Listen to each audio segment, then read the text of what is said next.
예수님께서 공생의 마지막 때게 될 때에 최후의 만찬을 하면서 제자들과 함께 육신적인 생활에 대한 결론을 내리는 때가 있습니다. 만찬 시간에 하신 말씀 중에 너희 중에 한 사람이 나를 팔리라. 인자를 파는 그 사람에게는 하가 있으리로다. 그 사람은 차라리 태어나지 하였더라면 제게 좋을 뻔하였느니라. 저에게 좋을 뻔하였느니라 그랬습니다.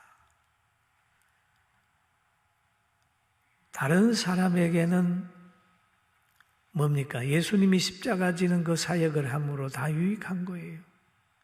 그 악한 사역을 하는 그에게 큰 하가 있는 거예요. 그리고 예수님께서 떡을 가지사 축사하시고 이것은 내 몸이니라 하고 제자들에게 나누어 줬습니다. 포도주를 쭉 따르시면서 이거는 나의 피다. 언약의 피다.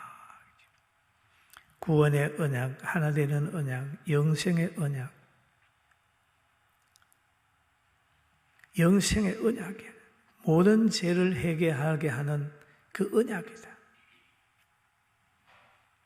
그러면서 인간관계의 모든 걸 다 거기에서 마무리합니다. 하늘의 미랄이 되고 살과 피를 나눠주면서 하늘의 미랄의 역할을 감당하고 유월절 어린 양의 사명을 잘 감당하시는 예수님이었어요. 그 다음에는 이제 하나님과의 관계가 펼쳐집니다. 찬미하며 감람산으로 나아가니라. 그런데 나아가시면서 예수님 말씀하시기를 베드로 보고 베드로 너는 나를 부인한다. 3번 나를 부인한다. 다 울기 전에. 그러니까 베드로가 그 말을 믿지 않아요. 긍정하지 않아요. 다 버릴지라도 나는 그러하지 않겠습니다. 여기에 있는 제자들이 다 버릴지라도 모든 사람이 다 버릴지라도 나는 예수님 버리지 않을 거예요. 마태복음 26장 33절에 베드로가 대답하여 이르되 모두 주를 버릴지라도 나는 결코 버리지 않겠습니다. 라고 해요. 결코. 또 더 강조하는 내용이 있어요. 베드로가 이르되 내가 주와 함께 죽을지언정 주를 부인하지 않겠나이다 하고 모든 제자들도 그와 같이 말하리라. 여러분 죽을지언정 생명을 담보하고 이게 그런데 여러분 부인하지 않았습니까? 사람의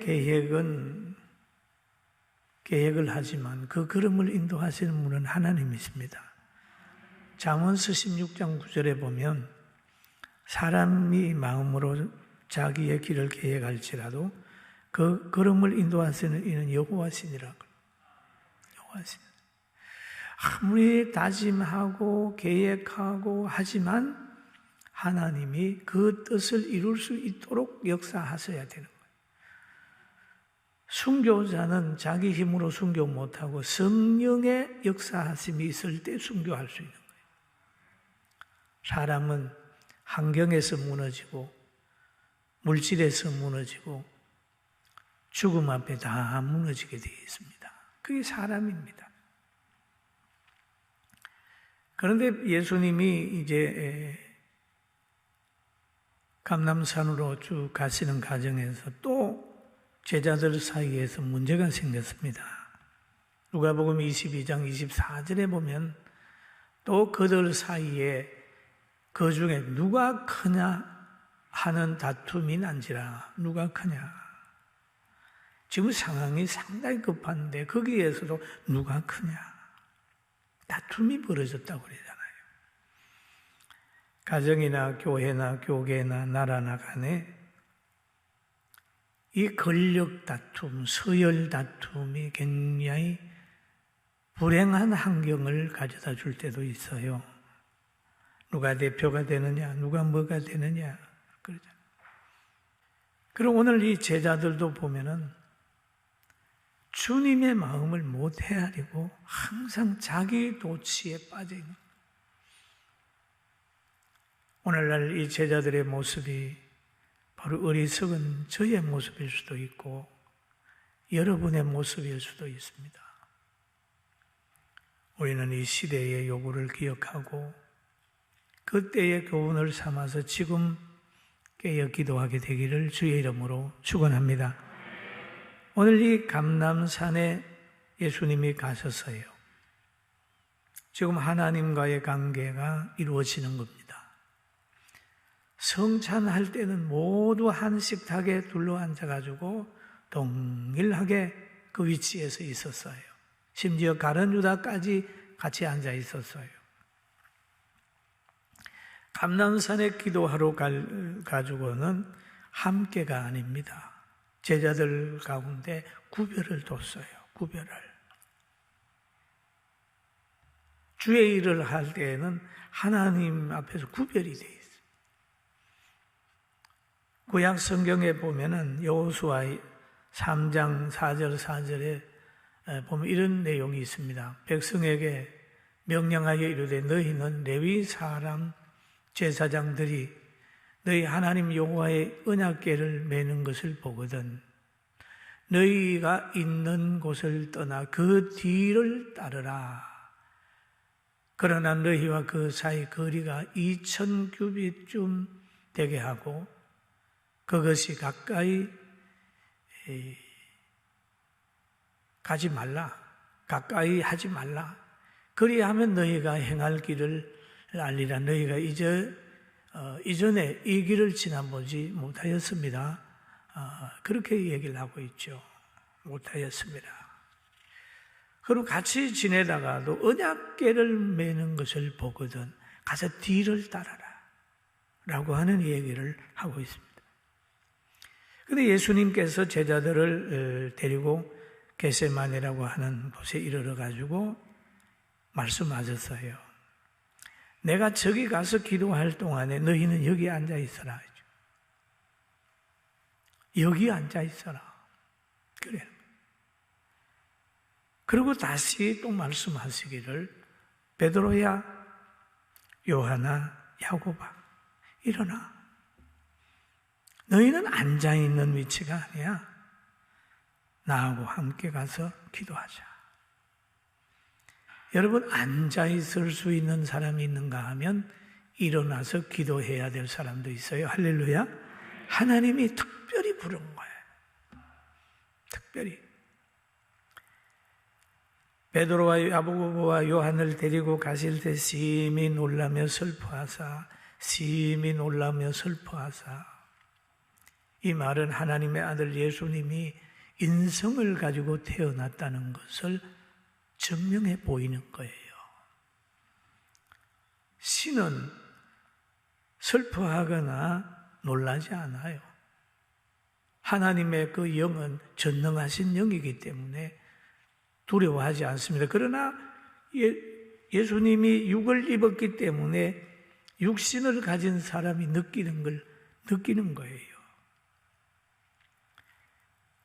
그리고 예수님께서 바로 베드로, 요한, 야고보와 함께는 고민을 나누는 겁니다. 내 마음이 매우 고민하고 죽게 되었으니 너희는 여기 머물러 나와 함께 깨어 있어라. 자기의 처지를 얘기를 하면서 나와 함께 깨어 있어라. 예수님이 고민을 나눌 수 있는 사람 베드로와 요한과 야고보였어요. 여러분은 고민을 나눌 수 있는 분이 몇 명이나 됩니까? 몇 분이나 됩니까? 신앙의 고민을 나눌 수 있는 것, 자기 삶의 고민을 나눌 수 있는 분이 몇 분이나 됩니까? 예수님은 3년 동안 제자들을 데려다니면서도 이들 세 사람에게 대해 기도도 부탁을 하고 자기의 약함도 보여주고 고민도 함께 나누는 거예요. 그럼 이 제자들을 가만히 보면 제자의 세 무리입니다. 세 무리인데 하나는 감람산으로 가지 않고 예수님 팔려고 하는 제사장들 찾아가서 어떻게 하면 은 30냥 수입 얻을까 그런 생각을 하고 있는 사람 가룟 유다가 있고, 또 감람산 초입에서 예수님이 앉아있으라고 그러니까 앉아있는 사람이 있고, 또 그 중에 베드로와 요한과 야고보처럼 함께 기도하러 가자 그래가지고 예수님과 함께 고민도 나누면서 기도 부탁을 받는 사람도 있습니다. 그런데 예수님이 또 말씀을 하셨어요. 그 얘기를 쭉 한 다음에 제자들에게 그런 거예요. 너희가 다 나를 버린다라고 하는 말씀을 하셨어요. 제자들도 긍정하지 않았지만 그런 때가 왔습니다. 마가복음 13장 50절에 보니까 14장 50절에 보니까 제자들이 다 예수를 버리고 도망하니라. 도망했어요.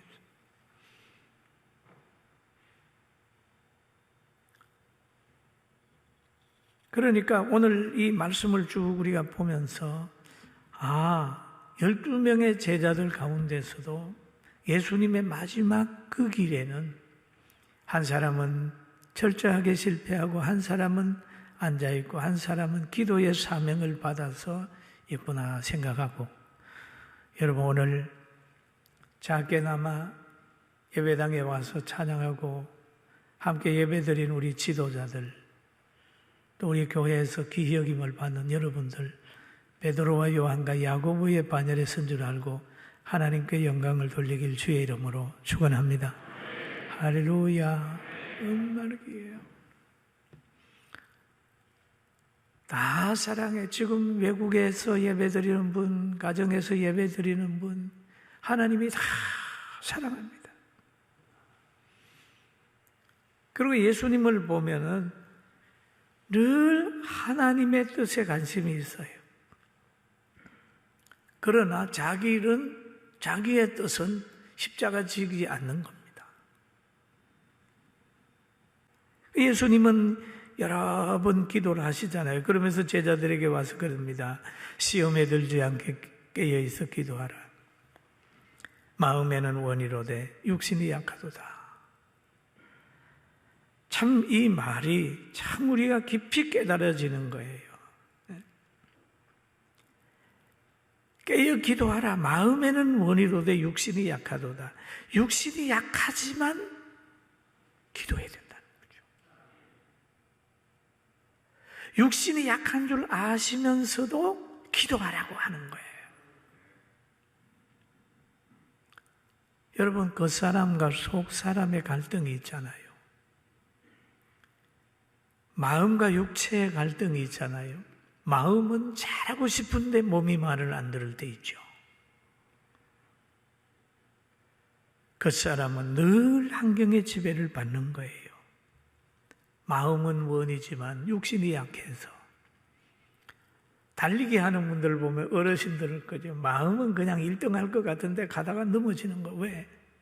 몸이 말을 안 듣는 거죠. 예수님이 제자들의 마음 아셨어요. 마음은 원이지만 육신이 약하구나. 그러니까 너희가 졸고 있는 거지. 그렇죠. 마태복음 26장 42절에 보면 다시 두 번째 날 기도하여 이르시되 아버지여 만일 내가 마시지 않고는 이 잔이 내게서 지나갈 수 없거든 아버지의 원대로 되기를 원합니다. 아버지의 원대로 되기를 원합니다. 그렇게 하고 또 제자들에게 오셔서 하는 말이 다시 오사 보신즉 그들의 잔이 이는 그들의 눈이 피곤함이라라. 자기는 이제 결론을 아버지의 뜻대로 맡기고 다시 제자들을 와가지고 보니까 피곤해서 자는 거예요. 그들을 두시고 나가 세 번째 같은 말로 기도한 후에 또 와서 깨어 있으라고 그러잖아요. 기도하는 건 한 번에 끝나는 게 아니고 같은 말로 계속 이루어질 때까지 기도하는 겁니다. 할렐루야. 그리고 또 예수님을 그럽니다. 기도 마치시고 하신 말씀이 있어요. 제자들에게 오사 이르시되 이제는 자고 쉬라. 한번 따라합시다. 이제는 자고 쉬라. 그러면 이제는 자고 쉬라. 때가 가까웠으니 인자가 죄인의 손에 팔리우느니라. 이제는 자고 쉬라. 여러분, 기도하는 때는 때가 있습니다. 전도할 때도 있고 구제할 때도 있고 뭔가 나누어 줄 때도 있고 봉사할 때가 있어요. 그 때가 지나는 거예요. 노년에 후회하는 사람들도 젊을 때 제대로 못 산 사람들은 노년이 되니까 가슴을 치면서 후회합니다. 신사참배한 사람들이 해방한 후에 엄청 후회했어요. 1946년쯤 그때 47년 그럴 때 보면은 그 많은 문제들이 있어요. 막 신사참배에 대한 이야기라든지 뭐 같이 잘못된 거죠. 1947년에 그 신사참배를 했던 강양욱 씨가 기독교 연맹을 만들어서 결의문을 발표한 게 있더라고요. 그 결의문 내용을 이렇게 보니까 4가지로 나와 있는데 북한의 정부를 절대 지지한다. 남한 정권을 인정하지 않는다. 그리고 그 외에 뭐 여러 가지가 있더라고요. 여러분, 기독교 연맹이 공산당을 지지를 하는 거예요. 우리 대한민국을 인정하지 않는 거예요. 그때 1947년도 그래요.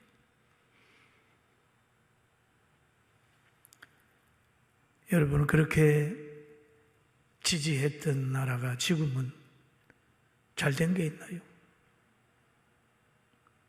경제적으로 잘 됐습니까? 종교적으로 잘 됐나요? 인권이 있나요? 뭐가 있나요? 그렇게 인정하지 않는 나라인데 대한민국 보세요. 얼마나 잘 살아요. 우리가 잘못 살면은 아주 중요한 위치에 있으면서도 인생 실패할 수 있으니 지금은 다시는 후회할 일 하지 않는 우리 모두가 되기를 주의 이름으로 축원합니다. 그러면 성경에 보세요. 가룟 유다는 자기의 삶을 돌아보는 거예요. 돌아보니까 너무 잘못했어요. 가룟 유다가. 마태복음 27장 3절 4절 보니까 그때에 예수를 판 유다가 그의 정죄됨을 보고 예수님의 정죄됨을 보고 스스로 뉘우쳐 은 30을 제사장들과 장로들에게 도로 갖다 주는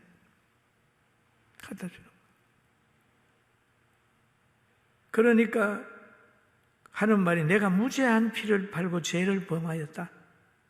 왜 죄를 범하였도다 하니 그들이 이르되 그것이 우리에게 무슨 상관이냐? 너가 당하라. 가룟 유다는 돈도 못 쓰고 그걸 갖다 던져버려요.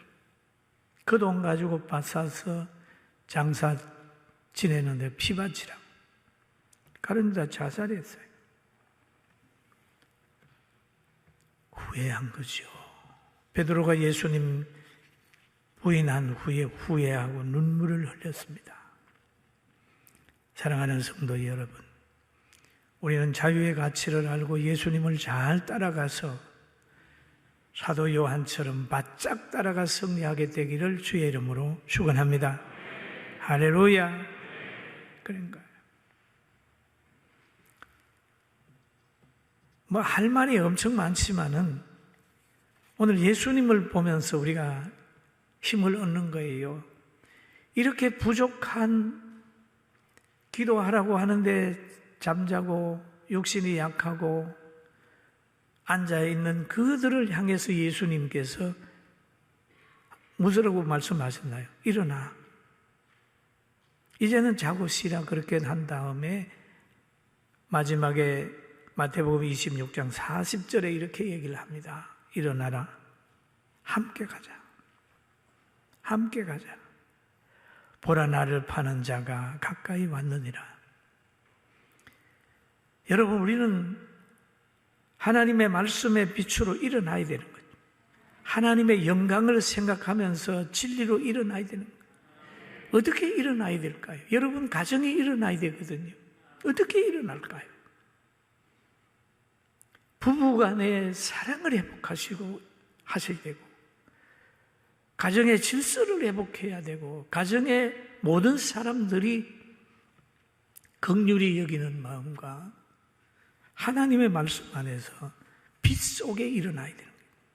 그리고 이사야서 60장 1절에 보면 그럽니다. 일어나라 빛을 발하라.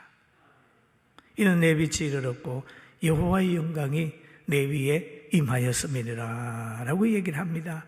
일어나 함께 가자. 그렇게 얘기를 하죠. 일어나 함께 가자. 함께 가는 장소가 어떤 장소입니까? 가룟 유다가 군병을 데리고 와서 예수님을 파는 그 장소로 가자. 그런데 그 장소라든지 팔림을 받는 건 하나님이 선택시켜준 길이기 때문에 실패같이 보여져요.